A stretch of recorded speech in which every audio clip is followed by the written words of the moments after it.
సంగారెడ్డి జిల్లా పటాన్చెరు నియోజకవర్గ కాంగ్రెస్ ఇన్ఛార్జ్ కాటా శ్రీనివాస్ గౌడ్పై రామచంద్రాపురం పోలీస్ స్టేషన్లో కేసు నమోదైంది. కుటుంబ ఆస్తి వివాదాల నేపథ్యంలో తన సోదరుడు కాటా రాజేష్పై దాడి చేసి బెదిరింపులకు పాల్పడ్డారనే ఫిర్యాదు మేరకు పోలీసులు కేసు నమోదు చేశారు. ఫిర్యాదుదారు కాటా సునీత తెలిపిన వివరాల ప్రకారం కుటుంబ ఆస్తుల వివాదం పరిష్కారం కోసం జరిగిన చర్చల సమయంలో కాటా శ్రీనివాస్ గౌడ్ తీవ్ర ఆగ్రహానికి గురై తమపై దాడి చేశారన్నారు. ఈ ఘటనపై రామచంద్రాపురం పోలీసులు BNS సెక్షన్ 115/2, 351/2, 352 కింద కేసు నమోదు చేసి దర్యాప్తు ప్రారంభించారు.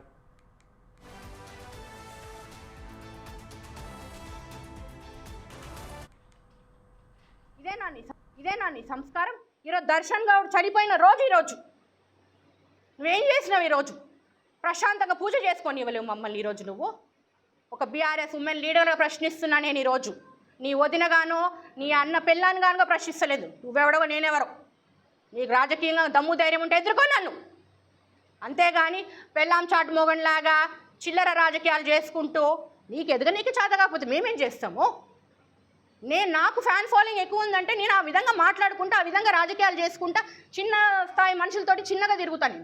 నీలాగా నాకు 100 కోట్లు ఉంది, నాకు 1000 కోట్లు ఉందని చెప్పుకునే మనిషిని కాదు నేను. నాకు కష్టం విలువ తెలుసు, పైసా విలువ తెలుసు.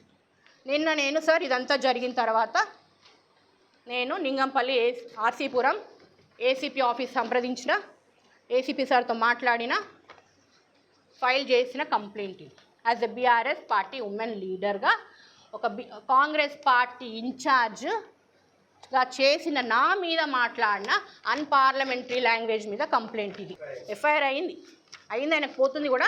ఇక అధికార బలము కదా, పార్టీలు శాశ్వతం కాదు. ఈరోజు నీ పార్టీ ఉండొచ్చు, రేపు పొద్దున నా పార్టీ రావచ్చు. అంతేగాని మనిషికి విలువించుకోవాలి ఎప్పుడు కానీ. కాటా శ్రీనివాస్ గౌడ్ గారు ఇది కమిషనర్ కానీ హత్యా ప్రయత్నం, నా హస్బెండ్ మీద మ్యాన్ హ్యాండ్లింగ్ జరిగింది. ఫస్ట్ థింగ్ లేదు అతను ఒక్కడే చేసింది, మిగతా వాళ్ళు ఎవరు ఏం చేయలేదు. కాకపోతే మిగతా వాళ్ళు ఉన్నారు, వారి సమక్షంలో జరిగింది. సాక్ష్యం కూడా ఉంది. కాటా శ్రీనివాస్ గౌడ్ ఒక్కటే కాటా రాజేష్ గౌడ్ మీద అటాక్ చేయడం జరిగింది.